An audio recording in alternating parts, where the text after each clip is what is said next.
Malala. Malala. You all know Malala, don't you? She was the youngest person ever to win the Nobel Peace Prize. The story you all know as well. She was on her way to school when she was shot by the Taliban. But there's something missing in the account of her that is odd to me. You've probably filled in the details when you hear the international agencies, the BBC and others describing her story, and you filled in the details. She was on her way to public school, and her father, the headmaster of the public school, and she was shot. That's not true at all. She was on her way to the school that her father had created. He was an educational entrepreneur. He had created a low-cost private school, and she was on her way to private school. And this is a phenomenon that is all over the world. I discovered it for myself 17 years ago. I was in Hyderabad, and I was on a consultancy from the International Finance Corporation. I'd become an expert on private education. And we all know, don't we, that private education is about the rich. Private education is about the elite. My mission in life, for reasons that this conference will understand, I think, was to serve the poor. And here I was, an expert on private education, which is about the rich. So how do you bring those two things together? I went into the slums of the old city of Hyderabad, and the parts of my life were brought together. I found a low-cost private school. In those days, charging about $1, $2 per month. And then I found another and another. And soon I was in access with a federation of 500 of these low-cost private schools. I spoke to parents, mostly Muslim mothers in this part of Hyderabad. And I said, well, why do you send your children to private school when the government school is free and you get free books and free lunch to boot? And mother after mother told me the same story. In the public schools, the government schools, our children are abandoned. And I went to see one of these public schools. I went with the district education officer. They knew we were coming. And he was incredibly candid. We arrived there, and there were 130 kids in a class on the floor, sitting there amongst the mosquitoes. These bright, bushy-eyed kids wanting to learn, really keen to see this visitor, but doing nothing. Day after day doing nothing because the teachers in the government schools had abandoned them. There were only 2 teachers present that day, and as Malala relates in her book about government schools in Pakistan, there were only 2 teachers in that sort of school every day. The other teachers had a rota. They even had a rota to say when they could come and when they could leave their children abandoned. I came back to Washington, D.C., to the World Bank IFC headquarters here. I thought there was something quite incredible going on here in poor areas, these low-cost private schools. I came back and wanted to tell people about this, and all they said was, calm down, Tooley, calm down. You've seen maybe a couple of businessmen ripping off the poor. I thought, ripping off the poor? They're staying weekends and doing science fairs and sports fairs for these kids. They're doing extra work. But no, the idea was dismissed. So I thought there was something going on here. So I managed to get funding from the John Templeton Foundation. And I went out to see if this phenomenon existed elsewhere. And we went to places like Makoko in Lagos. So visitors to Nigeria, to Lagos, when you get off at the airport, you go to Victoria Island, probably. That's where the posh hotels are. And you go across Third Main Bridge, and you might see down there in the water, Makoko, this shanty town built on stilts into these dark waters of the Lagos Lagoon. And I was passing that way myself on the way to Victoria Island on my first visit, and I said, that's where I want to go. That's where I want to find low-cost private schools. And my host said, it's too dangerous. You can't go there. So the next day I went without him, and we drove in the taxi and took me to the edge of the sandy town. The taxi took me there, and he said, I can't go beyond here. It's too dangerous. So I went in a canoe and went around there and soon found I soon found some children. I had a video, and I didn't think I could show it with these screens so far apart, but I got a video of meeting the first kids on that shanty town. And the little girl, Sandra, we asked her where she goes to school, and she says, KPS. And I said, what does that stand for? She says, Kennedy.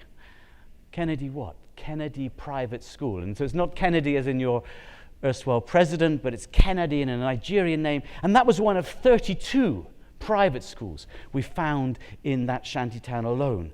Or I went to Kenya, to Nairobi, to the slum called Kibera, perhaps one of the most famous slums in the world.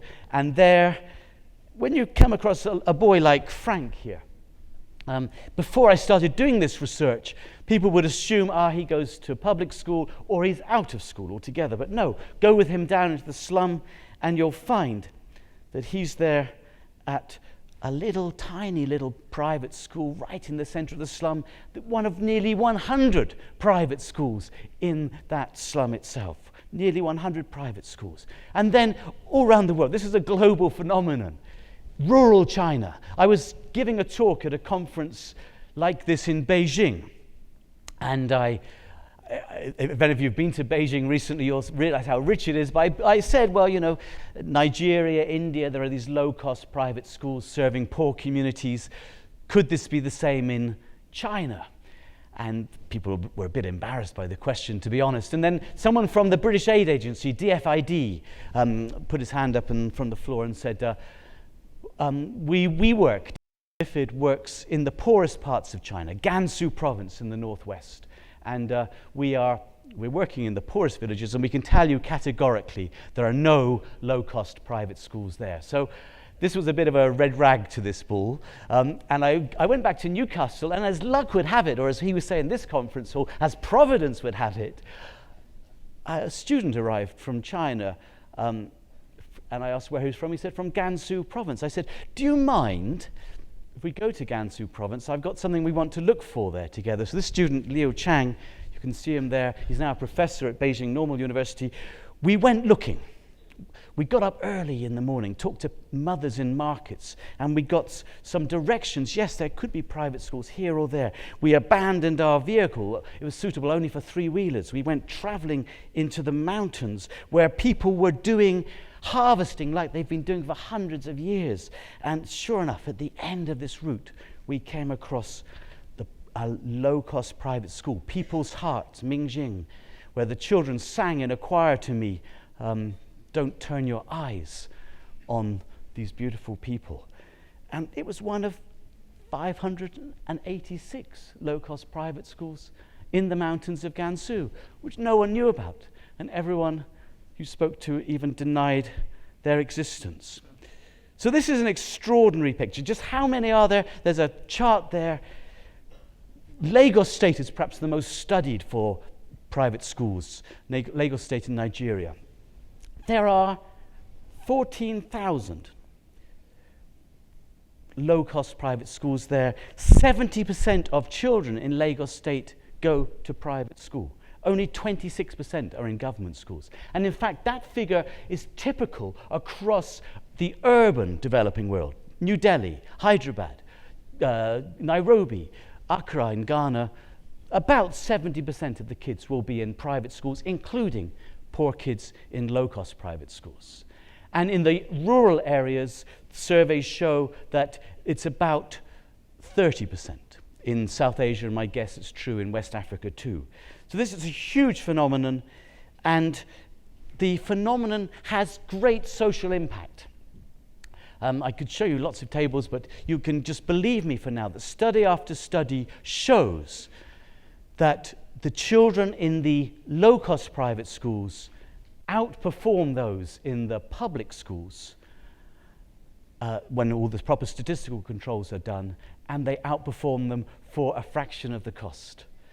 So this is something really to celebrate. There's also social impact. So I could show you table after table of the schools in West Africa and different parts of the world where there's gender parity in the private schools. Gender parity. But even in communities like parts of rural Pakistan where Malala goes to school or went to school, where you've got private schools in a village, the gender gap between those in and out of school narrows from 16 percentage points to 8 percentage points in the villages where there are private schools. So this is just an extraordinary success story that's going on in different parts of the world. When I started talking about this, first of all, there were lots of people in denial, lots of critics. People can be quite aggressive when you touch on 65 years of development dogma and say the poor are helping themselves in different ways to what you expected. But one of the criticisms I did take to heart, people told me, well, you've looked at Kenya, you looked at Ghana, India. These are not the world's poorest places. You can't really say private schools are good for the poor, as one of my publications said. And I took this seriously, Father. I took this seriously, and I said, okay, where are the world's most difficult places? And perhaps they're like Somalia here, where I took this picture of an abandoned tank. Perhaps they're like Somalia. Perhaps they are the war-torn places in Africa. And this is I went to Somaliland in the north of Somalia, and this is a functioning low-cost private school, the 17th May Institute for Maths and Languages, a functioning private school in a bombed-out building. Went to Sierra Leone shortly after the war, and these are children of stone breakers. You know, the big stones are broken by their mothers and fathers into smaller stones, and their big brothers, and then smaller stones are sold to build roads and airfields around the world. And they went to private school as well, shortly after the war, in the most primitive conditions you can see. But the private schools came in and flourished. And in Liberia, I went to 5 of the largest slums of Monrovia in Liberia. They had great names. One was called West Point, nothing to do with your academy, I don't think. Another was called Doe Community. There was one called Chicken Soup Factory. No prizes for guessing why it was called that. Another was called Red Light. Now, you'd be wrong to guess. You'd be wrong. That was named after the functioning traffic light in Monrovia.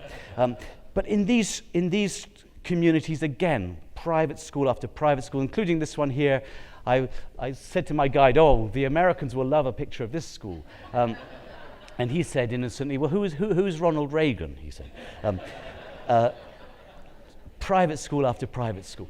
But and so this is just something to celebrate. This is something extraordinary, and this is a picture of children in a low-cost private school in rural Ghana celebrating. And really, that's what I've been doing ever since about this. But why? Let's just be clear on one issue. Remember that I told you about the parents in India saying their children are abandoned in the government schools. This is a picture across the developing world, in poor areas. Not to say there are not some good government schools, of course there are. But across the developing world, parents see their children being abandoned in the government schools. Now, we made a film for the BBC in Makoko, that shanty town built on stilts that I showed you pictures of. We were filming in Kennedy Private School and others. And then we got permission to film in the public school, the government school. And we again announced. We went with the Deputy Minister of Education. And the BBC cameraman was there, and the very first classroom we went in, the teacher was fast asleep at his desk, and there was a little girl teaching the class. And in the next class, there was no teacher. And then most of the teachers were sitting outside in the shade, and they'd set some work for their kids, and they were eating peanuts, drinking tea, and that sort of thing. And I would not have shown this poor fellow on the BBC film, and I would not have shown it to an audience like this in Lagos, Nigeria, with the Minister of Education present, if it hadn't been something that you see all the time and that breaks your heart when you're going to poor communities. You see this sort of thing going on, children abandoned, but then, thank God, in the private schools, there's energetic teaching. Now, this conference is about good profit, and all the data I've told you so far, I've talked about private schools rather sort of running, rather being rather loose with my definition. Are they for-profit or non-profit? As Iqbal said, non-government or... I like that definition, by the way. I always have to fight with the international community now. I call these schools private, but following what Iqbal said earlier, the development experts, they don't call them private, they call them non-state providers. Anyway, but we've done work now, and we've looked at how many of the schools are actually profit and non-profit. And this is data from the schools we found in the slums of Monrovia itself. Now, I don't know if you can read that, but basically the largest chunk, 61% of the schools we found, were for profit. That is, they were owned by a proprietor, and any surplus would come back to the proprietor, him or herself, rather than go to any other organization. There's only a tiny number of government schools there, but you see there's this next largest group was the private independent churches. They were the typical evangelical type churches you see in these poor communities, typically set up by a person, a pastor, who then runs a school, and then the private established churches like the Catholic Church, the Episcopalian, the Wesleyan in Monrovia, they make up about 13.4% of the schools. So we have a picture. The private schools are, majority of them, and this is typical in our studies, the largest number of them, or the majority of them, are for profit. And in the Liberia Household Survey, just to remind us of that figure, 71% of the children are in private schools, even in the poorest slums in Monrovia, one of the, I guess, the poorest slums in the world. You can look at how these private schools are affordable. This is one of their virtues. This is looking again at the for-profit schools. Yes, there are fees that are expensive. So when you're thinking about the poor, people say, how can this idea be pro-poor if the children have to pay fees in the schools? Well, children have to pay fees, and yes, if you look at that graph there, you'll see that the fees at the private schools are many times more than the small levies that are charged in the government school. The blue is the government schools, the red is the private schools. But going to school, there's not only fees you have to pay if you're poor, if you're anyone. You have to buy shoes if you're poor. You have to buy uniform. You have to buy books. You have to pay transport. All these other extra costs. And if you add those in, if you see the middle set of bars there, the cost of sending a child to a private school for the other costs actually is the same as the cost of the other costs in a government school. Not surprisingly, the uniform, books, they all cost about the same. So if you add those things together, the fees and the other costs, you see the combined fees there. And yes, sending a child to a private school is more expensive, but the cost to a parent of sending a child to a government school turns out, a typical figure we found, about 75% of the cost of sending a child to a private school. In other words, these schools are affordable, and they're not much less affordable than sending a child to a supposedly free government school. I've mentioned churches in Monrovia, and it might be worth, for this audience especially, showing that the established church schools, the Catholic schools, the Wesleyan schools, in the poor areas, they don't actually necessarily charge fees that are cheaper, as you'd expect, than the for-profit proprietor-driven schools. In fact, the proprietor-driven schools, we found the median fee was about 4,000 Liberian dollars a year, compared to nearly 5,000 in the established church schools. Indeed, my slide has slipped there, I think, but the green, I got a green area, a blue, and a red area there. The red area shows where a church has set up a school and there's no relationship in terms of funding between it. The blue area, which is about 34%, that shows what we expect to happen, doesn't it? A church in a poor area has set up a school, and the church subsidizes the school to some extent. But the green area shows something quite unexpected, I think, to many people. The green area shows where, and it's about 18% of the schools we found, that shows where the church has set up a school, but the school subsidizes the church. There's no philanthropic relationship from church to school. The church is actually a bit of a money earner for the church itself. This is a map of Juba. You can see the White Nile there, the river down the end there. And I just want, this is really to show you that I've been very busy, this map. But if we are able to locate each of those schools carefully, and based on our knowledge of Juba, there's a young chap here who was in Juba. I spoke to him yesterday. If you remember Juba, and you'll see that the for-profit schools, the yellow, are actually in the most difficult places to reach, the most deprived areas. The non-profits are also there to a certain extent. The government schools are in the easy areas. They're in the city centre. They're in the safe, easy areas. In other words, for-profit schools reach the parts other schools do not reach. I think there was a beer advert, something like that once. Now, finally, on this evidence from the for-profit versus the non-profit, this again is from South Sudan. And this graph shows the number of schools that are there, and the red line going down shows when the CPA, the Comprehensive Peace Agreement, was declared in 2005 in South Sudan. And as you can see from that graph, the number of schools increased quite a lot after the Comprehensive Peace Agreement was declared. Terrific. We can disaggregate all those schools, and we get this rather messy graph here, where that shows the private proprietor schools, the non-government schools, the community, the church, and various other, and the government schools itself. So you can see there's quite an interesting picture there, but the two that are most interesting, if you take them out, are the private proprietor schools, the for-profit schools, and the church schools. And what's been happening there?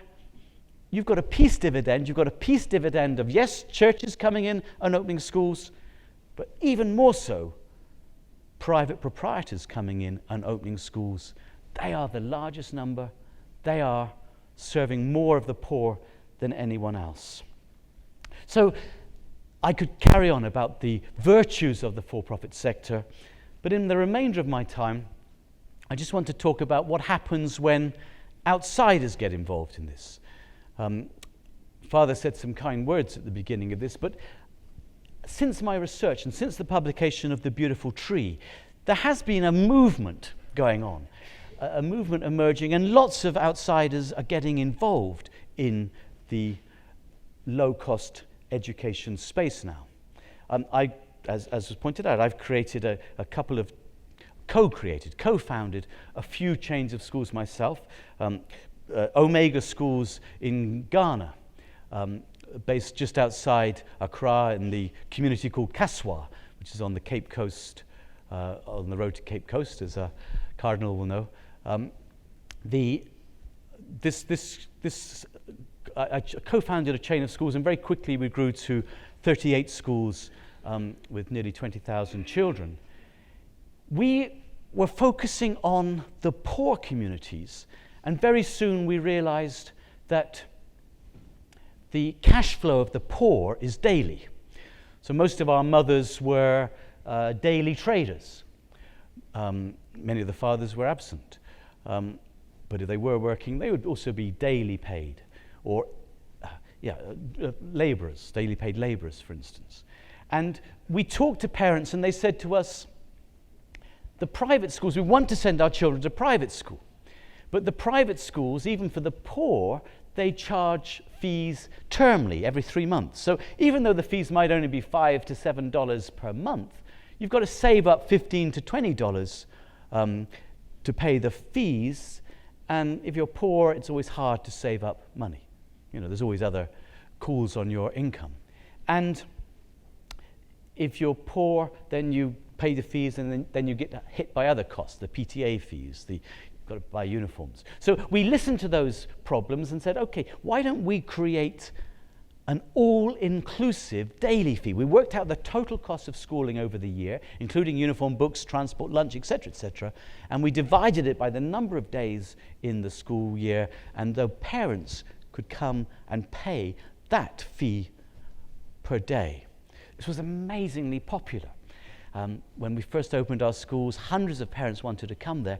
It's amazingly popular and terrible to administer. I wouldn't wish it on my worst enemy. But slowly we got used to different ways of organizing it, and eventually we've got vendors in the community. They come to our head office, they buy what's really a currency, get into Omega school cards.